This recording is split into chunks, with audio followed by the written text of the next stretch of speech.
Boa noite, pessoal. Boa noite, meus amigos da Rede Atitude Positiva. Estamos abrindo mais uma live, mais uma transmissão ao vivo, nesta segunda-feira, 23 de março de 2020. 24 graus nesse momento, tempo bom em Porto Alegre, outono aqui na capital gaúcha. E falamos para todo mundo através da nossa rede.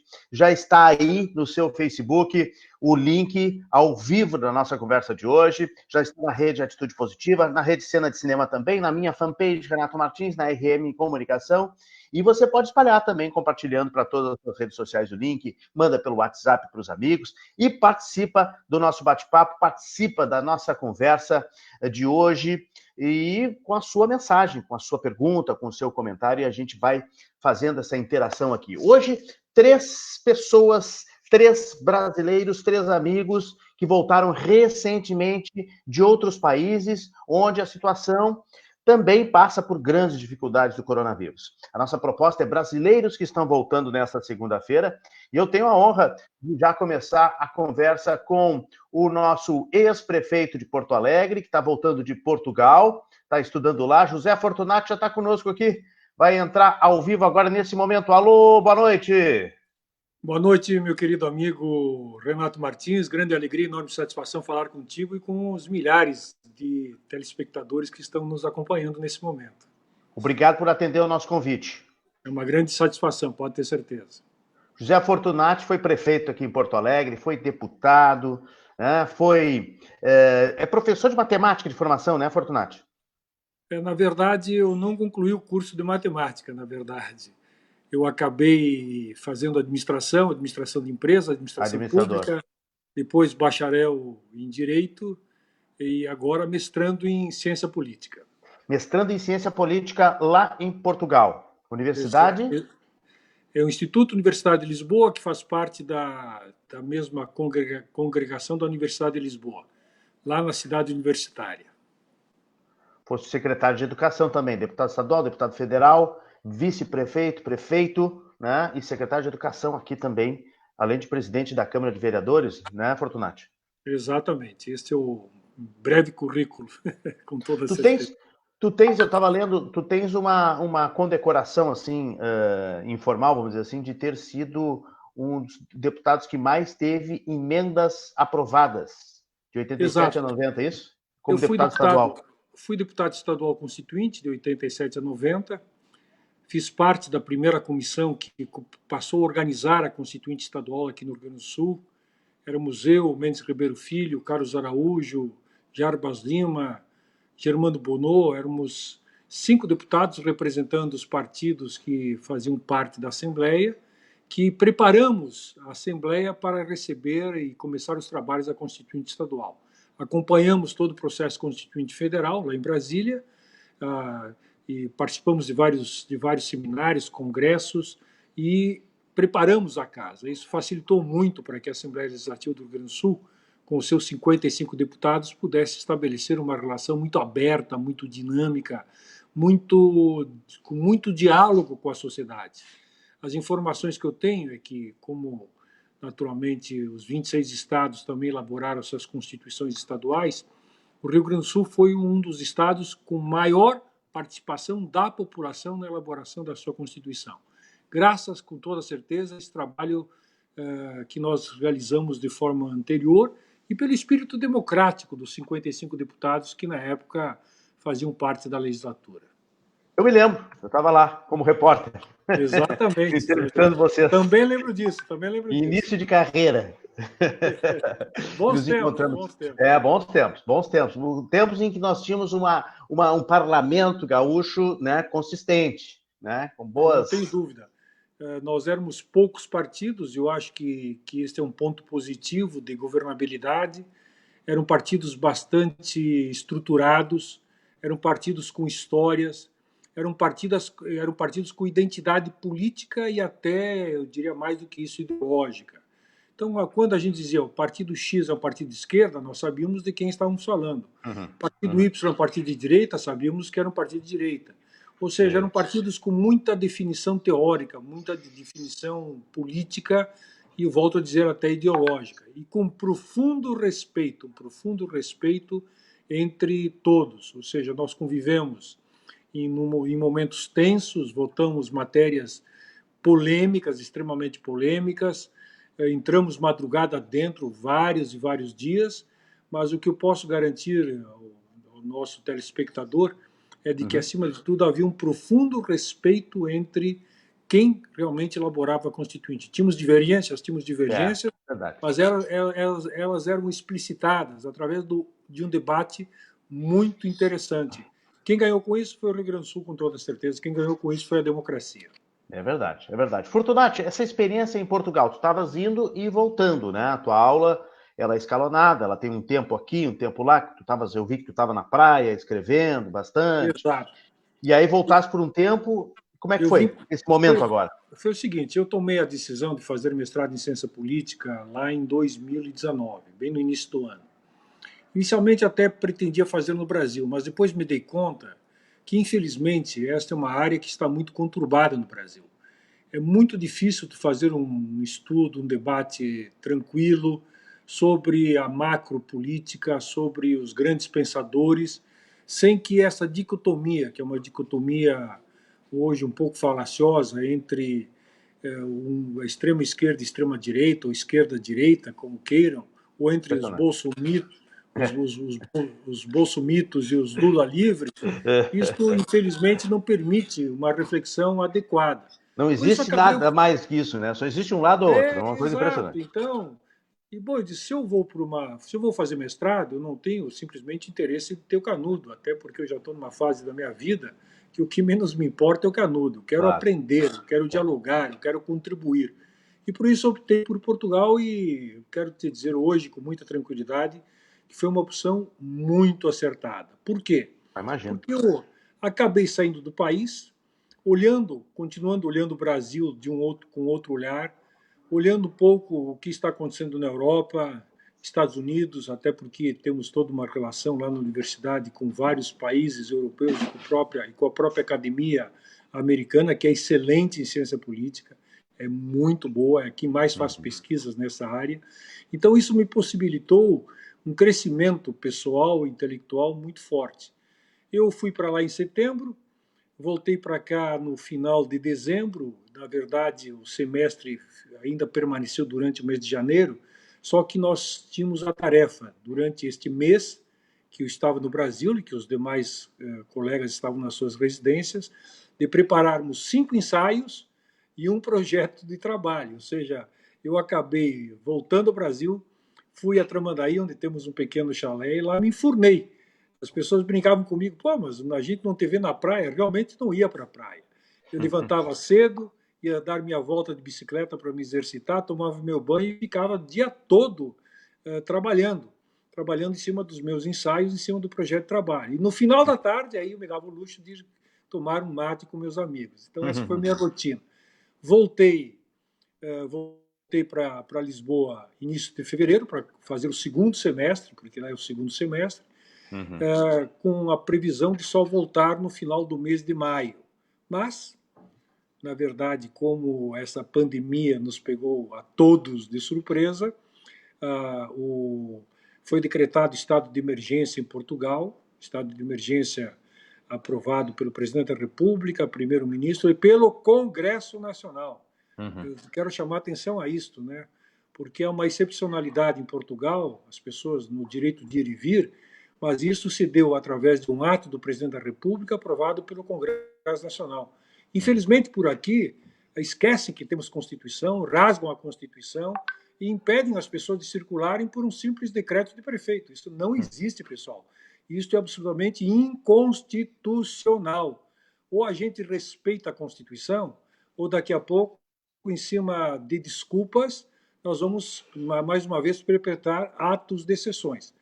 Num caso como o do coronavírus que nós estamos vivendo, nós temos que convencer as pessoas a não saírem de casa. E não no tacão militar, como estão tentando fazer, obrigar as pessoas a não saírem. Isso é um equívoco, é um grande equívoco. Por mais bem intencionado que possa ser a regra, eu ainda prezo, porque sou estudante do mestrado em ciência política, sou um homem público, eu continuo prezando a nossa Constituição Federal.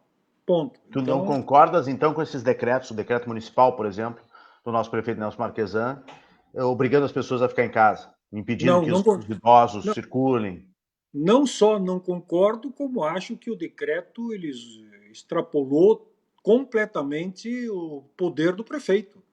Prefeito de Porto Alegre, fui prefeito 2 mandatos, sei perfeitamente quais são as minhas responsabilidades, quais eram as minhas Exato. responsabilidades. Esse decreto é inconstitucional. Aliás, deixa eu, já que estamos falando disso, eu fico um pouco perplexo pelo fato de não perceber a OAB, que sempre foi a garantidora da nossa Constituição Federal, não perceber o Ministério Público do Estado se posicionar em relação ao decreto. Qualquer estudante de direito de primeiro ano que esteja fazendo lá direito constitucional 1 sabe que o direito de ir e vir é uma das cláusulas pétreas da nossa Constituição Federal. Isso só pode ser mudado em caso de exceção, de extrema exceção. Quem é que pode fazer isso? O presidente da República tem que mandar ao Congresso Nacional a autorização para que ele, a partir dali, possa tomar as medidas contra a própria liberdade individual. Isso foi feito em Portugal. Isso foi feito em Portugal. É que foi feito rápido também, né? O presidente da República, lá no sistema semipresidencialista, consultou o primeiro-ministro concordou, ele então reuniu o Conselho dos Notáveis, redigiu um decreto e mandou para o Congresso Nacional deles, e o Congresso, num único dia, acabou aprovando este decreto. Então, a partir dali, o primeiro-ministro tem o poder de impedir que as pessoas possam, se ele assim o desejar, de transitar pela cidade. Fora isto, obviamente, é uma atitude de exceção autoritária que eu não posso concordar. Por mais que eu concorde que as pessoas não devam sair às ruas, e eu estou aqui em quarentena, estou cumprindo com as normas do Ministério da Saúde, eu voltei de Portugal, tenho que ficar 7 dias enclausurado, estou ficando 7 dias. Queria falar disso também. Não coloquei os pés para fora. Depois que terminar esta minha quarentena, eu vou sair muito pouco, porque quero me preservar, mas eu tenho que ser convencido, como o Ministério da Saúde me convenceu, com argumentos técnicos, e não com um decreto que é absolutamente inconstitucional. Se nós simplesmente lidarmos com esse tipo de postura, concordarmos com esse tipo de postura, Renato, segundo a minha visão, nós estaríamos abrindo precedentes para outros decretos. Daqui a pouco o prefeito se acha no direito de proibir as pessoas de frequentarem a cidade baixa. Deixa eu fazer um contraponto. Lá em Portugal foi rápido, eles agiram rápido. Aqui nós não estamos com essa celeridade. Tanto o governador quanto o prefeito foram criticados por demorar demais, outros governadores também. O prefeito Marcelo Crivella, do Rio de Janeiro, está fechando o comércio amanhã, o que eu acho um absurdo. Amanhã, terça-feira, dia 24. Há quanto tempo nós já estamos em isolamento, né? E o presidente Jair Bolsonaro nem se fala, né? Não vamos entrar nessa questão de novo ideológica, né? Do Bolsomito e do Lula livre e tal, mas é impressionante como ele desdenha do coronavírus. Então, dele não vai vir, por enquanto, esse estado de exceção. Só uma informação interessante, porque quando fiquei sabendo do decreto do prefeito, eu disse, será que levando em consideração o Bolsonaro, que é um militar, etc., tem toda uma pendência a um Estado mais forte, será que o Bolsonaro não pensou isso? E foi, é só entrar na internet, tem lá notícias. Ele realmente pensou só que a OAB Nacional diz, não, só vai fazer isso, a Nacional só vai fazer isso se passar pelo Congresso. Então é isto, nós temos Estado Democrático de Direito, Renato. Se a gente, em cima de uma dificuldade, começar a passar por cima do que está na Constituição, daqui a pouco, bom, vale tudo. Tá, mas o senhor fala no convencimento. Temos tempo para convencer as pessoas? Temos. Na verdade, eu tenho absoluta convicção. Em Portugal, o estado de emergência foi decretado na última quinta-feira, na quinta-feira da semana passada. Exatamente no dia que eu estava me preparando para vir, é que foi aprovado. Antes, nós tínhamos o estado de emergência, que é o que nós temos no Brasil hoje. Ou seja, Portugal também não aprovou o estado de exceção rapidamente. Sim. Levou praticamente 2 meses, mas tomou outras medidas, outras cautelas, e fez com que convenceu o português. Os portugueses não saíam às ruas, era impressionante no primeiro momento. Aliás, em parte, né, porque quando a Universidade de Lisboa, isso é um fato interessante, Nós ficamos na mesma cidade universitária, no mesmo campus universitário. E lá nós estamos numa instituição à parte, que é uma fundação pública, que é o Instituto Universitário de Lisboa, e tem a Universidade de Lisboa. A universidade se antecipou e cancelou as aulas. Era uma segunda-feira. Na terça-feira, a praia estava cheia de universitário da Universidade de Lisboa, ou seja, universitários que não estavam convencidos.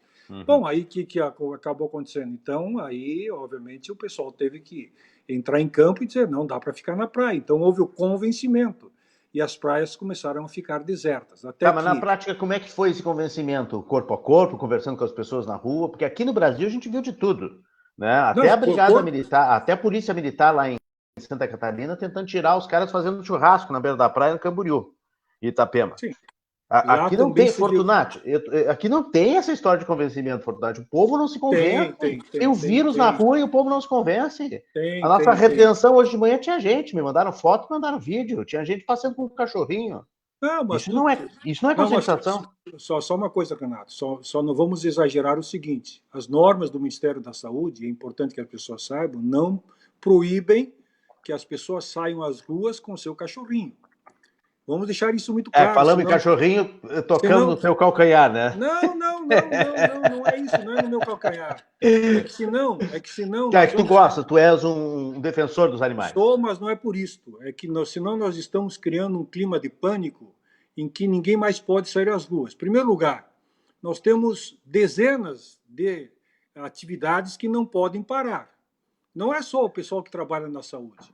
Certo. O pessoal que está no supermercado atendendo, o pessoal que abastece o supermercado, o pessoal que obviamente faz a conservação da internet que nós estamos falando, dos telefones, é o pessoal de táxi. Claro.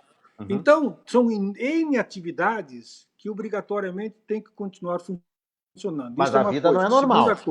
Não dá para levar. Se o cachorrinho fazer xixi e cocô todos os dias, ou ele não vai fazer agora todos os dias, vai fazer um pouquinho de vez em quando em casa, no jornal. Muda essa lógica.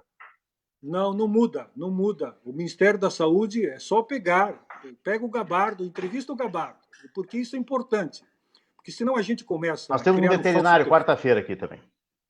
Chama o Gabardo, porque o Gabardo Vou chamar. O veterinário vai falar dos animais, eu quero falar das pessoas. Então, sim, mas eu vou falar dos dois lados. As pessoas não estão proibidas de saírem às ruas, só não podem. O que elas não podem? Ficar aglomeradas, elas não podem ir para lugares onde tem mais pessoas. Agora, se a pessoa sair de casa e dizer, bom, eu tenho que estar um dia ensolarado, eu vou dar uma volta na quadra sozinho, ele tem esse direito. É isso e não vai contaminar ninguém. Isso que o Ministério da Saúde está dizendo. Pode se contaminar e pode levar o vírus para dentro de casa. Se ele não encostar em nada, se ele simplesmente caminhar e antes de chegar em casa tirar o calçado, ele não vai contaminar ninguém. Isso que é importante. E são regras do Ministério da Saúde, são regras. O Ministério diz para tirar o sapato, para tirar a roupa, para ir direto para o banho. É isso, não é tão simples assim. Tá bem, mas tá bem. Então são cautelas que tem Bicicleta. que ser. Eu vi gente alugando, pegando as bicicletas aquelas do Itaú. Bem, eu acho que é um equívoco. Aquele assento é coletivo, né? Tudo bem, mas o que eu quero dizer, Renato, é que se nós não convencermos as pessoas, vai continuar acontecendo isso. Porque não adianta, tu não vai proibir todo mundo sair das ruas.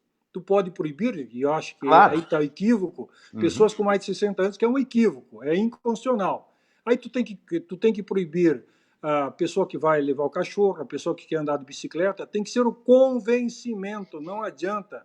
Está toda a imprensa, eu ligo a TV, uma coisa impressionante falando disso, é disso que nós precisamos, convencer as pessoas de que elas têm, em primeiro lugar, que lavar as mãos sempre, lavar a cada 5 minutos, nunca é excesso. Segundo, lavar as narinas, lavar o rosto. Quando toma banho, não adianta só tomar banho e lavar o cabelo com shampoo. O shampoo tem pH neutro, não funciona. Tem que primeiro lavar com sabonete, sabão, depois com shampoo. Quer dizer, a questão da estética é segundo. Então, tudo isso eu sou absolutamente a favor. Só que a gente não pode ir para o extremo. Quando a gente começa a rasgar a Constituição, eu me preocupo.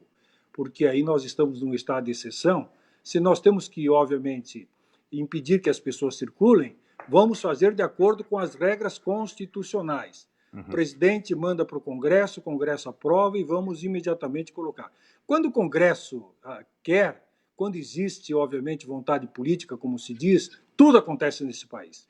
Duas reformas que são absolutamente discutíveis, etc., a reforma trabalhista e a reforma da Previdência foram aprovadas. Mesmo no caso da reforma da Previdência, mesmo sem o dia a dia do presidente da República, e o Congresso lá aprovou. Então é possível aprovar-se. O que não dá é para a gente dizer, vai demorar para aprovar, então eu vou tomar uma medida mesmo inconstitucional. Não dá. Aí realmente começa a abrir exceções que eu me preocupo, honestamente, porque em cima de desculpas é que golpes foram dados, que regimes de exceção foram criados. Nós fomos para a Venezuela, você está um caso concreto hoje. Venezuela, que para mim é um Estado autoritário, totalitário, eles têm inúmeras desculpas para fazer isso. O problema é não arrumarmos desculpas, é nós termos regras claras. Se existe Estado democrático de direito, vamos fazer com que o Estado democrático de direito funcione. Isso, exigir que os nossos representantes votem as normas rapidamente. Ponto. É assim. Ok, vamos voltar à tua história lá em Lisboa. E aí, quanto tempo tu ficasse agora na volta? Eu fui no início de fevereiro e voltei agora, em março. Então, eu acabei ficando menos de 2 meses. E tu conseguisse sair de lá como? Se já estava num estado de emergência, enfim, Na verdade, o governo português já havia fechado a fronteira Portugal e Espanha. Nenhum voo mais acontecia entre Portugal e Espanha. Ninguém mais transitava entre Portugal e Espanha com turismo para visitações. Somente caminhões de cargas autorizadas, com víveres, com mantimentos, ou seja, tinha que ter uma autorização especial. A fronteira foi completamente bloqueada e houve uma redução sensível do número de voos. A TAP foi a primeira, que é a grande empresa portuguesa, foi a primeira a começar a cancelar voos. Cancelou, inclusive, o voo Porto Alegre-Lisboa, Lisboa-Porto Alegre, reduziu violentamente. Eu acabei vindo para cá na sexta-feira, e foi o dia em que o presidente Jair Bolsonaro, aí não por iniciativa do presidente de Portugal, mas por presidente do Brasil, assinou o decreto fechando o espaço aéreo com a Europa. Comunidade Europeia. Ou seja, a partir de ontem à noite, nenhum voo mais da Europa chega ao Brasil. E, consequentemente, nenhum mais sai em direção à Europa. Então, eu tive sorte. Na verdade, foi angustiante, porque eu não conseguia voo. Tentamos de todas as formas, tentei todas as companhias, e foi realmente aos 46 minutos do segundo tempo que acabei conseguindo o voo. Agora, posso dizer o seguinte, muitos brasileiros não conseguiram. Eu conversei com muitos brasileiros, mesmo no aeroporto, o pessoal tentando entrar em lista de espera, os aviões de todas as companhias, porque são várias as companhias, além da TAP, tem a Latam, tem a Azul, tem a Ibéria, que fazem voos para o Brasil, e todos superlotados. Então, a minha percepção é de que muito brasileiro que queria voltar, desejava voltar, acabou não voltando de Portugal. Como é que foi a chegada aqui no Brasil? Passou por algum filtro, passou por algum processo? Não. Ministério da Saúde, polícia, sei lá, aeroporto, Infraero, ANAC? Nada? Eu cheguei em São Paulo, porque o voo era Lisboa-São Paulo. Obviamente, Guarulhos. tomando as minhas cautelas.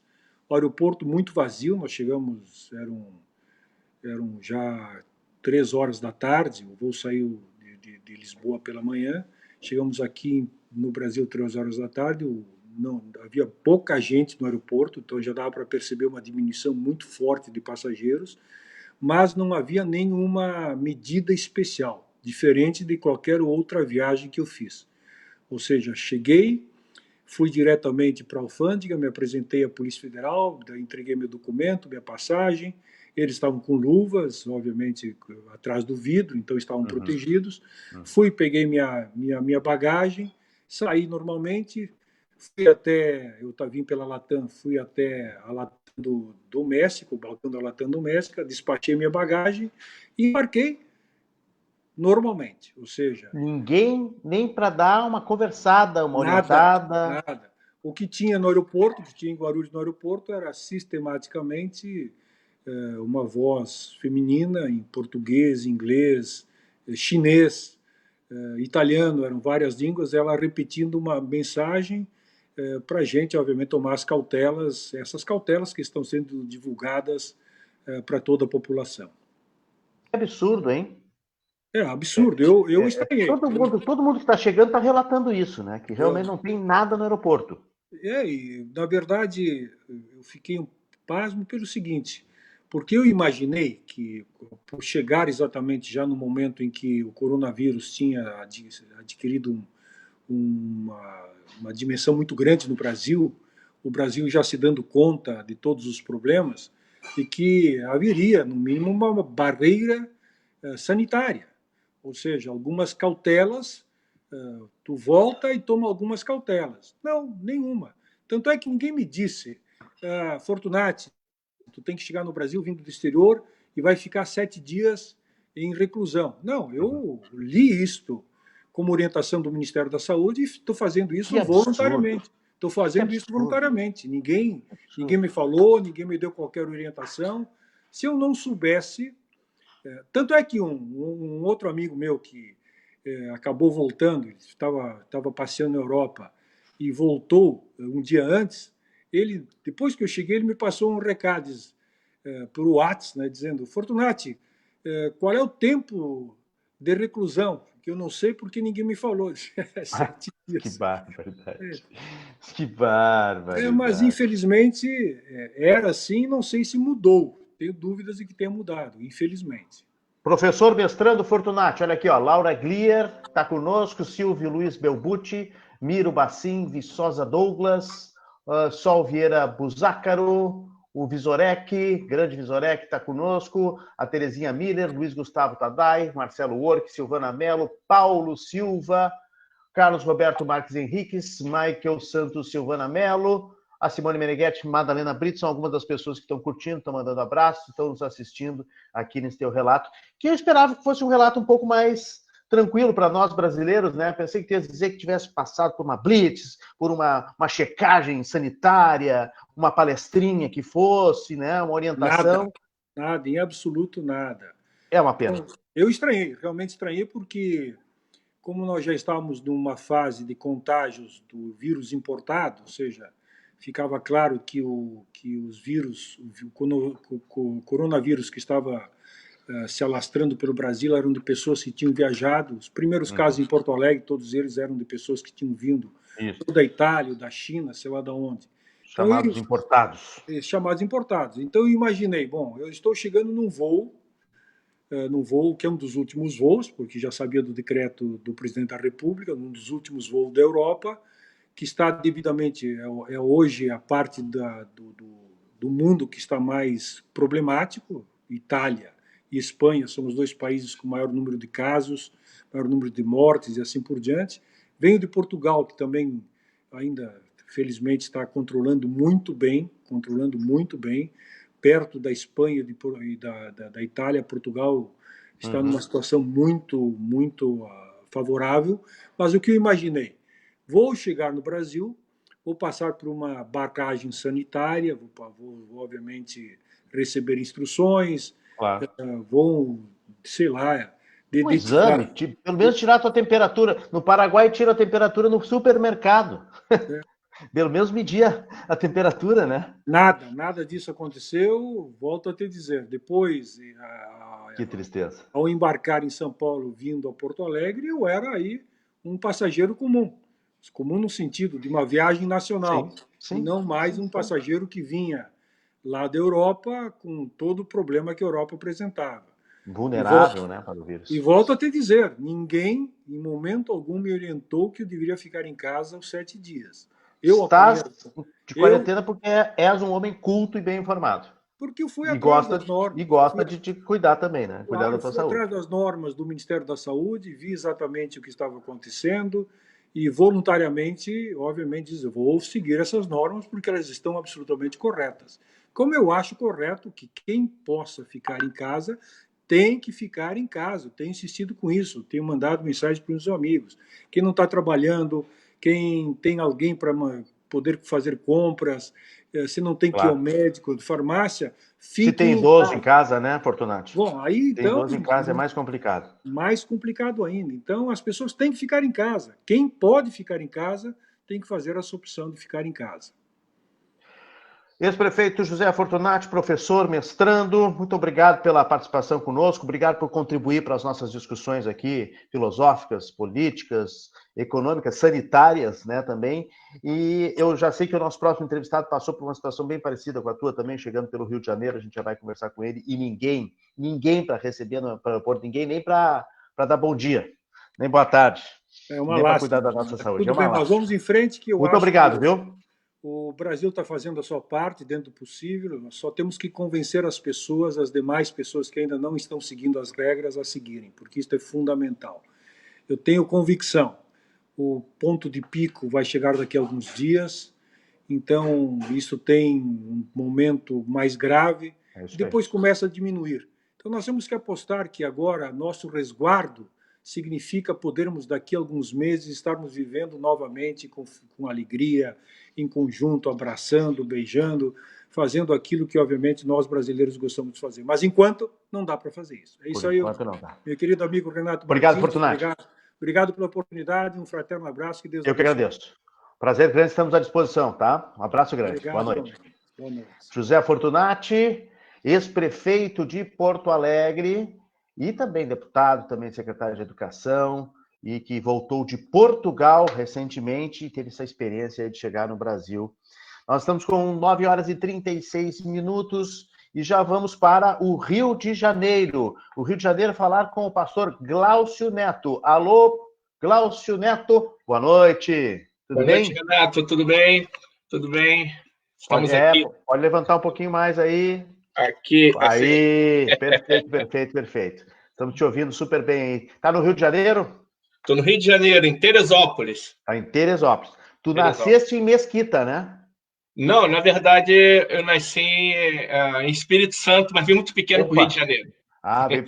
Capixaba pequenininho te trouxeram para o Rio. Claro, claro. É.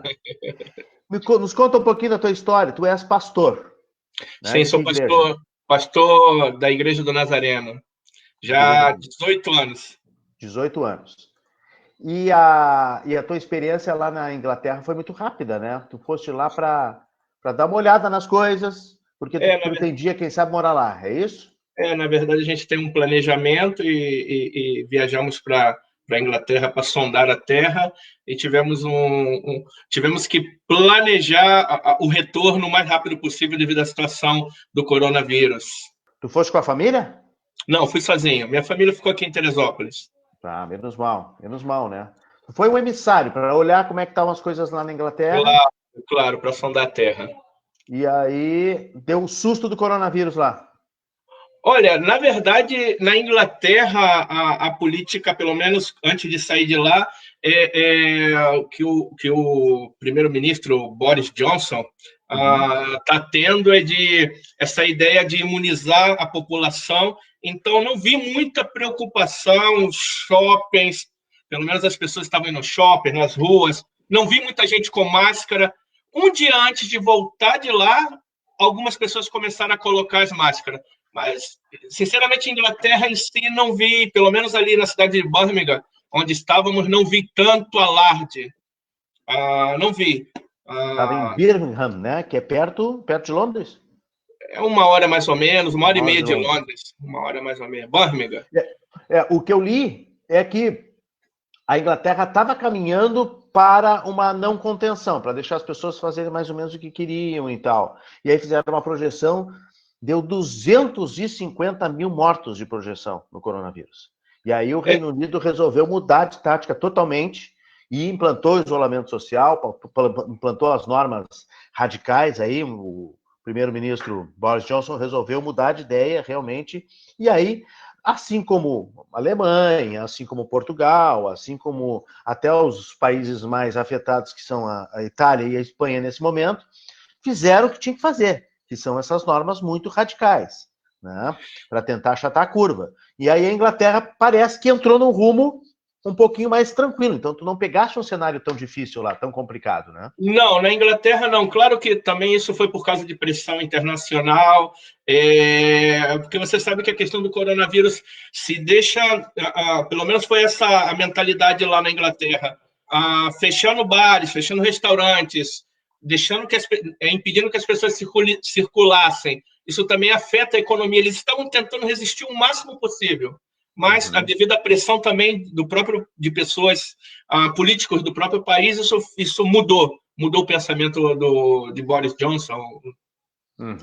Ó, tô vendo aqui que a troca da guarda foi encerrada, né? Foi suspensa no Palácio de Buckingham, na Inglaterra, que é uma troca tradicional, um evento tradicional que acontece todos os dias, né? E foram confirmados até 18 de março, eu tenho aqui 2.626 casos, que não é pouco, mas também não é muito comparado, não é tão grande comparado à Espanha e Itália, que estão com números muito mais alarmantes, né? Mas Renato, você pode ter certeza que esses números são maiores, né? Eu estava hospedado na casa de um outro colega que estava com suspeita e ninguém veio fazer teste, inclusive ligaram para o próprio hospital.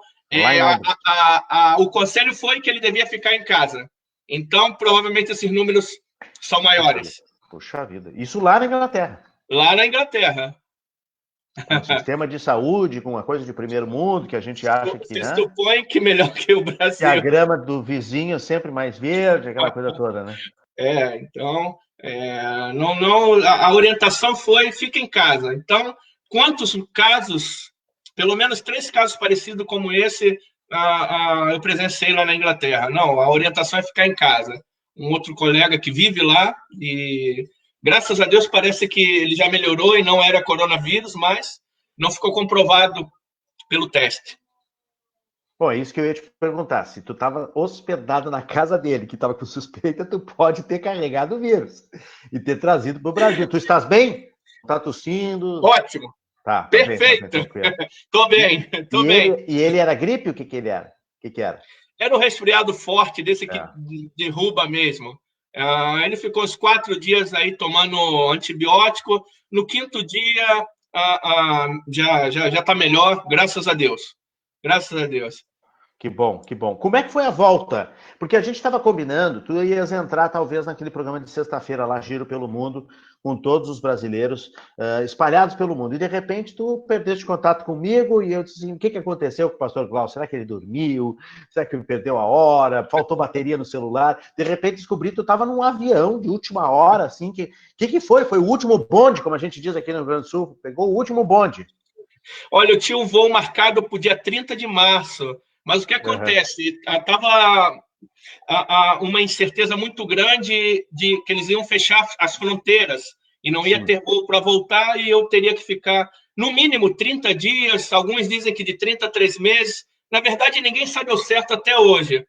Então, foi um desafio muito grande. Cheguei no aeroporto, tiveram que comprar passagem para mim, cheguei no aeroporto, não deixaram embarcar para Roma, uma série de dificuldades. Mas por que queria embarcar para Roma? Tinha que ir para o outro lado. A companhia aérea que foi comprado o voo era conexão de Londres, Roma, Rio de Janeiro. Meu Deus do céu.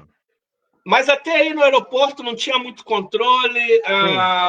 E quando eu viajei para Roma foi algo muito interessante. O aeroporto de Roma, se eu chegasse perto de alguém, era capaz da pessoa me empurrar. Tava uma neurose, uma paranoia muito grande. Se alguém desse um espirro, as pessoas se afastavam, já olhavam. Realmente aí Roma, pelo menos no aeroporto. Isso na ida ou na volta? Na volta. Então tu foste a Roma. Hã? Tivesse uma parada em Roma, então. Claro, uma parada em Roma. Teve uma parada. De descer do avião, inclusive? De descer do avião, de circular, de tudo. Mas realmente é uma paranoia muito grande. Eu botei minha máscara, não chegava perto de ninguém. E tinha algum controle no aeroporto de Roma? Um controle sanitário, de autoridades? No aeroporto de Roma, sim. O que eles faziam? Hã? Conta pra gente que a gente não conhece isso aqui no Brasil. O que eles faziam? Verificavam se tinha febre, tinha um scanner, todo esse procedimento. E mesmo depois de verificando que não tinha febre, era a polícia italiana aí dizendo, né, não pode encostar, 1 metro de distância, 1 metro. Se tivesse muito perto, vinha, separava. Assim, um controle bem rígido, bem rígido. Bem rígido. Praticamente igual ao Brasil quando chegasse, é isso? Olha, eu cheguei, eu desci do avião... A gente tá rindo aqui, né, porque dá vontade de chorar, né? Dá vontade de chorar. Eu desci no aeroporto do Galeão, no Rio de Janeiro, pensando, vão me botar de quarentena, vão fazer um scanner, vão fazer um teste. Sinceramente, parecia... desci no aeroporto, ninguém veio, não perguntaram nada, não preenchi nada de onde eu vim, passei sem nenhum tipo de controle. Nenhum. Eu, como brasileiro, me senti envergonhado porque se entrou pessoas contaminadas, ninguém identificaram essas pessoas. Que absurdo, né? Era o momento de fazer uma triagem, o momento de fazer um filtro, de verificar a saúde das pessoas, tanto pelas pessoas que chegam, tanto pelas pessoas que estão no país, teus parentes, né, as pessoas que vão te receber. E também era o momento, talvez, de fazer uma certa pesquisa, né, de trazer dados, de onde é que tu vens, qual o país que tu vem, qual é a proporção de gente que vem mais, né, infectada, não infectada, enfim... Se perde uma grande oportunidade. Eu sei que o momento realmente é muito complicado, não deve ter gente, não tem organização também, nem cabeça para isso, só que é uma perda de tempo e um risco muito grande que a gente está vivendo nesse país de se alastrar mais ainda o vírus pela porta de entrada, por uma das portas de entrada que a gente já comprovou, que é o aeroporto, que é as pessoas que vêm justamente de fora, né? Olha, Renato, adotaram essa política de fechar os estados e tá bem, as pessoas devem permanecer em casa, sendo que essa política devia ter sido adotada também nos aeroportos, o controle, porque estamos todos nos cuidando e chegam pessoas de outros países infectadas ou com vírus, então é um tiro no pé. É um tiro no pé. É realmente uma porta de entrada muito perigosa. Glaucio, como é que a tua igreja lida com a questão do coronavírus? Porque a gente teve uma declaração do Edir Macedo aí muito forte, né, e muito polêmica, que ele disse que foi mais ou menos assim, que o coronavírus era coisa do demônio, que era coisa do diabo, que isso é bobagem, que eu não acredito nisso, que eu enfrento... E aí, inclusive, ele teve uma determinação judicial de fechar algumas igrejas. Né? Por exemplo, Santa Catarina, ele não pôde abrir nenhuma igreja, que ele disse que ia manter aberto e tal. E aí ele vai acabar, isso aí provavelmente vai ser um efeito cascata, e vai fechar todas as igrejas do Edir Macedo em todo o Brasil. Como é que a tua igreja encara isso? Renato, a Igreja do Nazareno é uma igreja séria, uma igreja bíblica, e nós entendemos que todas as autoridades foram constituídas por Deus, e entendemos que foi determinado pelas autoridades que as pessoas deveriam ficar em casa, evitar estar em reuniões onde tivesse muitas pessoas, aglomeração de pessoas. Realmente, entendemos que é uma situação de uma pandemia, que devemos conter o vírus, e para conter o vírus as pessoas devem ficar em casa. Vejo que o Edir Macedo não foi muito feliz nas palavras dele, a maneira que ele interpretou. É um vírus, é uma enfermidade, então entendemos que é importante permanecermos em casa e, como cristãos, entender que o sol se levanta para justos e injustos. Uma enfermidade, um vírus pode afetar tanto não cristãos como cristãos, e nós devemos nos preparar de acordo com as orientações que as autoridades, seja do governo, seja médicas, nos orientam, não? Mas tu achas que ele estava brincando, ou que ele fez uma figura, ou tu acha que ele estava acreditando realmente quando ele disse que o coronavírus era coisa do demônio? Essa é uma resposta difícil de te dar, mas eu posso... porque a pergunta já é surreal, né? A pergunta já é surreal, né? Claro. É como dizer que caiu um raio, foi o raio do diabo. Ele foi infeliz nas palavras dele. Eu não sei o que estava no coração dele ou na mente dele, mas entendemos que é um vírus, é uma enfermidade como qualquer outra, e devemos lidar da maneira mais sábia possível. E isso não é sábio, porque é ser simplista, né? Dizer que é coisa do demônio e pronto, e eu vou para a rua do mesmo jeito, eu não tenho medo disso e tal, bancar o machão. Eu acho que não contribui em absolutamente nada, né? Não contribui para a saúde das pessoas. Você disse bem que as autoridades foram constituídas, elas estudaram para isso. Pô, tem um bando de infectologistas lá estudando dentro do Ministério da Saúde para dizer para a gente não se deslocar, não sair de casa, para a gente se preservar, não ir justamente também a igrejas, além de teatro, cinema, aglomerações de maneira geral. A igreja é apenas um desse tipo de aglomeração, né? Claro. Por que a gente vai duvidar, né? Por que claro. a gente vai brigar com a notícia, brigar com a informação e brigar com a ciência? Eu acho mais grave. E você sabe, Renato, que pararam até as partidas de futebol nos estádios. Tem que ser algo sério, claro, pararam tudo. Muito então, Até porque na Itália, viu, pastor? Na Itália há um forte indício de que tudo começou num jogo de futebol lotado. Aí. Então foi uma grande panela de pressão que explodiu, né? E falando nisso, olha só para a gente atualizar lá onde tu estavas, né? O Reino Unido criou uma força-tarefa para manter em casa 1,5 milhão de pessoas identificadas como mais propensas a este cuidado intensivo de serem infectadas com coronavírus. Ou seja, idosos, pessoas com diabetes, pessoas com problemas de pulmão, de doenças respiratórias, doenças com imunidade baixa. Né? Claro. O objetivo, então, é evitar, justamente, olha a inteligência, evitar que essas pessoas sobrecarreguem o sistema de saúde. É muito melhor cuidar delas em casa, obrigando elas a ficar em casa, né? O prefeito Fortunati, que estava antes de ti, tem uma opinião diferente, que acho que as pessoas têm que ser convencidas, né? Mas, enfim, cada país está encontrando a sua maneira, cada estado está encontrando a sua maneira, ou pelo convencimento, ou por decreto, ou por poder de polícia, ou pela Guarda Municipal, que em Porto Alegre tem a Guarda Municipal gritando pela rua com megafone, para ver se as pessoas se dão conta de ir para casa. Aqui em Teresópolis fechou, ninguém entra e ninguém sai. Fechou tudo. Tá fechado. Ninguém desce pro Rio, tá literalmente fechado. O seu colega prefeito do Rio de Janeiro, Marcelo Crivella, seu colega, eu estou brincando porque também é pastor, né?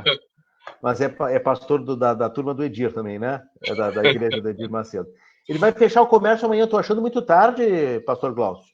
Só amanhã, o Rio de Janeiro. Imagina o Rio de Janeiro que é porta de entrada de turistas no Brasil. Renato, eu não sei até que ponto essa informação corresponde, mas eu tenho lido algo. Parece que Rússia é um dos países que menos teve caso. Não sei até que ponto o que é verdade e o que não é nessa informação, mas eu acho que as autoridades demoraram muito a tomar decisões radicais. E isso o povo vai... A Rússia está com 306 casos. Suspeitos. 306 casos, não, 306 casos... Confirmados? Confirmado. Singapura, eu entrevistei a menina de Singapura na sexta-feira, morte zero em Singapura. Não. Morte zero, nenhuma morte. Então, acho que estão com 200 casos também. Acredito que muitas autoridades não acreditaram que isso seria tão Você está citando a Rússia porque a Rússia ela fechou as fronteiras logo no início, é isso? Isso, claro. Fechou as fronteiras. Eu acho que deveria ter sido uma atitude... Não sei, é complicado também fechar as fronteiras. Realmente foi difícil também as decisões. Foram as decisões a serem tomadas... Não acredito que foi fácil, mas... Não, claro que não. Não é fácil. Tanto que temos que ser tomadas, né, pastor? Tem que ser tomadas. Não adianta. Agora, uma hora que tem que decidir. Oi. Temos que crer ou esperar que isso passe o mais rápido possível. Hoje eu estava conversando com um amigo e pensando se isso durar 2 meses, 3 meses, o que vai causar depois na economia do Brasil e na economia mundial vai ser um caos. Primeiro é a questão da saúde, depois nós vamos ter que olhar a economia, que realmente é um grande problema. Singapura acabou de registrar 2 mortes, acabei de abrir aqui o Google, infelizmente, 2 mortes na manhã de sábado, então eu entrevistei a menina na sexta de noite. Não tem regra, pastor, não tem regra, infelizmente, Claro que fechar o mais cedo possível, o isolamento o mais cedo possível, a gente sabe que ajuda a achatar, mas de alguma maneira está chegando na Rússia, está chegando em Singapura, chegou no Reino Unido, onde o senhor estava, né? Não adianta, e hoje são 378.741 casos em todo o mundo. Nesse momento online, aqui eu tenho o World Meters, que é o contador dos casos de coronavírus, e 16.502 mortes. Só que tudo a gente tem um olhar positivo, né? Aqui na Rede Atitude Positiva, a gente sempre tenta olhar alguma coisa de bom, né? Claro. Senão a gente não tem saída, né? Senão a gente vai morrer desesperado de ansiedade, de angústia, de tristeza, né? De 378 mil casos, também houve 101.608 casos até agora recuperados, pessoas que se curaram. Uau, que bom, hein? Né? Então, a gente tem que olhar para isso também, né? De alguma maneira, está sendo trabalhado, o mundo todo está trabalhando, né? Para buscar um tratamento, para buscar uma vacina. Enfim, que bom. Enfim. Que bom. Para fechar, pastor, a sua igreja está fechada, a igreja do Nazareno? Sim. Tá fazendo cultos, agora está tendo culto online. Culto online, tá. A maioria dos pastores, até o que eu tenho conhecimento, todas fechadas, está tratando de atender as pessoas usando aí a tecnologia e acompanhando as pessoas através da internet, usando os mecanismos que nós temos agora nesse tempo. Sim, os mecanismos. Perfeito. Funciona o culto online ou não funciona? Funciona. Funciona. Novos tempos, tem que se adaptar, né, pastor? Renato. Vai ficar um pouquinho no Rio? Vai dar um tempo. Pelo menos. Os planos de morar na Europa, por enquanto, não, né? Não, a gente segue planejando. Sim, mas não vão se concretizar agora. Agora vai demorar mais uns meses aí. Vai demorar mais uns meses. Tá certo. Queria falar mais alguma coisa? Não, só deixar que as pessoas que estão agora em quarentena, estão em suas casas, aproveite esse tempo para estar com a família, para desfrutar dos filhos, para pensar sobre Deus, para pensar sobre tudo que o mundo está vivendo hoje, independente do seu credo religioso. Podemos dizer que Deus está querendo também falar algo com a humanidade. Deus está querendo mostrar algo para a humanidade. E saiba você que Jesus Cristo é o caminho, a verdade e a vida. Ninguém pode chegar a Deus se não é por Cristo. Pense sobre isso. Já está fazendo a pregação online aqui, hein? Ele tem o senso de oportunidade, o pastor Glaucio Neto. Eu não conheço pessoalmente, mas é uma pessoa muito simpática, muito, muito querida. Quero te agradecer aqui por ter nos atendido. Nos atendeu também na semana passada, só não conseguimos concretizar por um bom motivo, né? Tivesse que pegar o avião de volta. E aí eu tenho certeza que a tua família está feliz. Eu ia te perguntar, e quarentena aí? Direitinho? Quando eu cheguei em casa, minha esposa falou, já mandou tira tudo, vai direto pro banheiro, eu vou pegar a roupa, jogo para lavar, toma um banho de álcool, só faltou acender um fósforo e jogar fogo. Não teve nem beijinho, só depois do álcool. É verdade. Mas fizemos procedimento. Está em casa 7 dias? 7 dias. Não, agora? Não, quando chegou 7 dias, né? Quando chegou 7 dias, já passou 3 ou 4. Claro, 3 dias. 3 dias. Mas também não vai sair depois por aí, né? Não, agora estou aqui curtindo a família. E nenhum sintoma. Nenhum sintoma. Bem. Coisa boa. Coisa boa. Pastor Glaucio, muito obrigado, viu? Atitude positiva. Muito obrigado mesmo. Grande abraço, viu? Obrigado pela participação conosco. Uma boa noite. Olha, trancou bem no final aqui o pastor Glaucio, trancou a câmera dele, né? E pastor Glaucio lá do Rio de Janeiro. Capixaba, nasceu no Espírito Santo e foi muito pequeno para o Rio de Janeiro, agora está em Teresópolis, na Serra Carioca, tranquilo, com a família, mas assim, realmente numa aventura, indo à Inglaterra e voltando às pressas para conseguir pegar o avião. Impressionante. Nós tivemos aí esse bate-papo com o pastor Glaucio Neto, que voltou da Inglaterra, deu a sua opinião também sobre a posição do Edir Macedo, que eu, pessoalmente, acho um absurdo essa posição do coronavírus é um grande demônio, é coisa do demônio e eu não tenho medo, enfim. Aí o pastor Edir Macedo também deu bola fora e aí teve as igrejas fechadas pela justiça, né?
Ver como é que ficam, né? O Uber hoje, uma prima minha pegou um Uber, disse que o Uber só faturou R$20 o dia todo. O cara estava desesperado.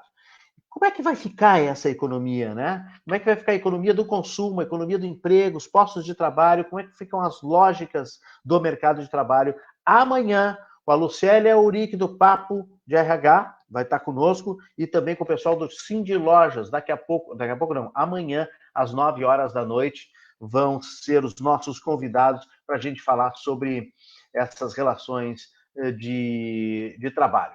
O Alexandre Peixoto, que é o superintendente do Cindy Lojas, Porto Alegre, vai estar conosco também, além da Lucélia Uric. Na quarta-feira, a gente está programando crianças e animais. Crianças e animais. Deixa eu responder aqui o Eduardo, dizer para ele que o quanto antes. Estou esperando por ele, né? Crianças e animais. O que a gente vai falar de animais? Cuidados com animais, os animais são realmente vetores. Como é que faz para levar o cachorrinho para fazer xixi, cocô? A Simone Meneghetti estava nos ouvindo aí, está nos acompanhando nossas lives, minha parceira no Comunicação Sem Medo, fonoaudióloga, disse que já ia botar a cachorrinha dela para fazer xixi, cocô dentro do apartamento, dentro de casa.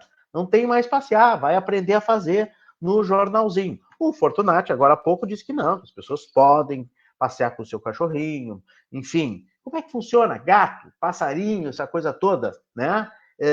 Como é que funciona essa relação com os animais de estimação? E as crianças?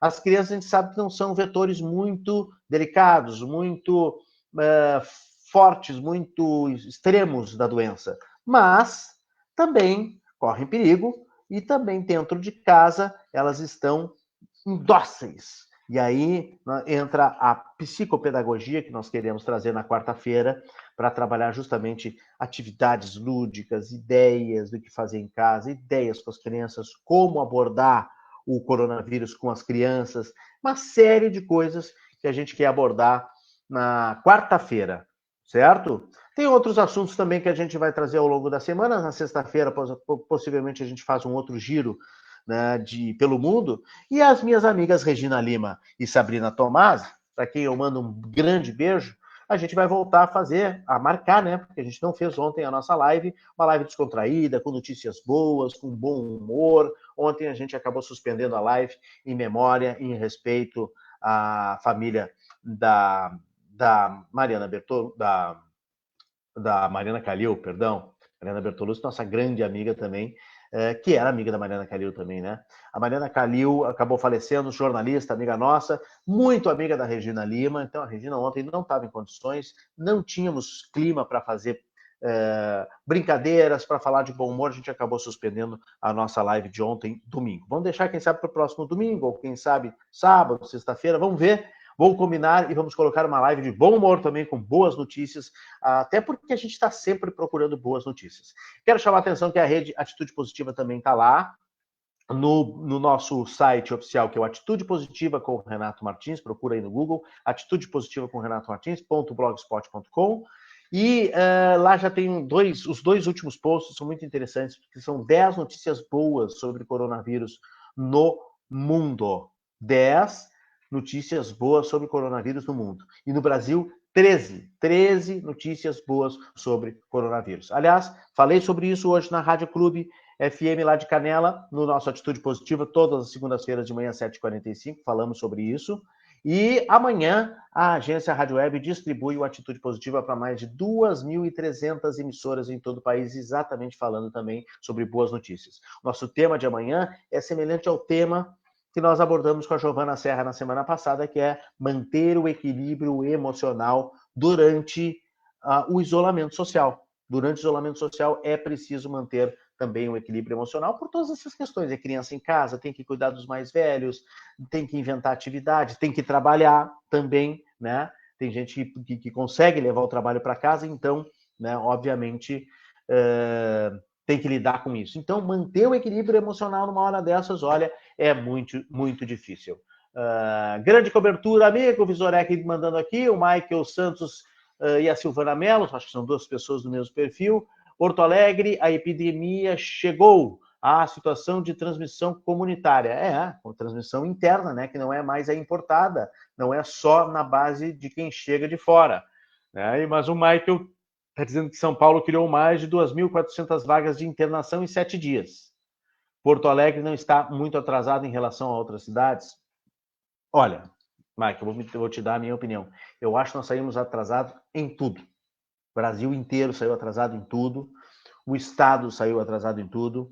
Eu postei isso, eu coloquei a minha opinião nas redes sociais. Eu acho que tanto o governador Eduardo Leite quanto o prefeito Nelson Marquesan estavam demorando demais. Mas que bom que tomaram as providências. Que bom que tomaram as providências corretas. O prefeito Nelson Marquesan, inclusive, foi do 0 a 100 em 6 segundos. Parece os carros da Kia, lá do meu amigo Jefferson Furston. Um abraço ao Jefferson, da Kia Sun Motors. Carro de 0 a 100 em 5 segundos, porque o prefeito demorou para tomar algumas providências, algumas decisões, de repente ele lançou decreto fechando tudo, fechando supermercado, mini mercado, fechando posto de gasolina, fechando posto de gasolina foi o governador, né? Mas enfim, e veio até esse decreto polêmico aí que proíbe os idosos com mais de 60 anos de idade de circularem pela rua de uma forma sem justificativa, né? Tem que ter a justificativa de ou uma consulta médica, ou está indo na farmácia buscar remédio, ou está indo no supermercado buscando alimento. E tem que provar que está fazendo isso. O ex-prefeito Zé Fortunati acabou de dizer aqui na nossa live que é contra isso, que isso é inconstitucional. Eu, pessoalmente, acho que está certo, não tem outra saída, não tem tempo de conscientizar as pessoas. Não tem tempo. É militar, é uma coisa meio, como é que a gente diz assim, autoritária, né? Extremamente autoritária, mas é um estado muito de exceção, gente. Nós estamos no meio de um vírus que pega na rua, em qualquer lugar, e pega no mundo, pega aqui, pega em Tóquio, pega aqui na esquina, no Menino Deus, na Ipiranga, onde eu estou, em Porto Alegre, pega onde você está na sua cidade, você está me vendo aí no resto do mundo, pega na sua cidade, pega pelo ar, gente. Pega no trinco do carro, pega na maçaneta da porta. Então, assim, não é brincadeira. Não é brincadeira. Eu acho que não tem que passear com o cachorrinho. Eu acho que não tem que andar de bicicleta. Eu acho que não tem que dar volta na casa, na quadra. Me desculpa o ex-prefeito José Fortunati, que aqui defendeu uma certa flexibilização, que não é bem assim e tal. Acho que não tem que sair. Olha, idoso em casa nem se fala. Eu tenho uma mãe, você já sabe, já falei isso várias vezes, de 89 anos. Eu não vou facilitar para o vírus entrar aqui. Não vou facilitar. Lixo eu estou levando, olha, de 2 em 2 dias. Vai deixando o lixo seco, aí vai deixando. O lixo orgânico é um pouco mais difícil, aí de vez em quando tem que levar, né? Pessoal, vamos lá. A Bibiana Barros diz que vai pirar dentro de casa. Não faz isso, Bibiana, minha colega jornalista. Haja paciência. Tem que ter paciência, né? Com a filharada em casa. Ela está me perguntando se eu vi o áudio do ministro Osmar Terra sobre a questão do isolamento. Qual a opinião de vocês? Vou colocar aqui no debate. Eu li sobre ele, eu não ouvi o áudio, mas eu li que realmente o ministro foi radical. Eu vi no Twitter alguma coisa que ele era radical a respeito do isolamento, que tem que isolar e pronto, né? Bibiana, me confirma se é isso aí mesmo, por favor. Tem mais gente entrando na live e está também mandando o seu olá, está curtindo. O pessoal lá de Gramado, de Canela também, o pessoal está triste na Serra hoje. porque saiu o primeiro registro de casos. 2 casos. 2 casos em Gramado. Casos que estavam suspeitos e acabaram sendo confirmados. Até agora, Gramado e Canela estavam invictos, era zero casos. Infelizmente, a Serra Gaúcha, Caxias já tinha, agora Gramado também está com 2 casos.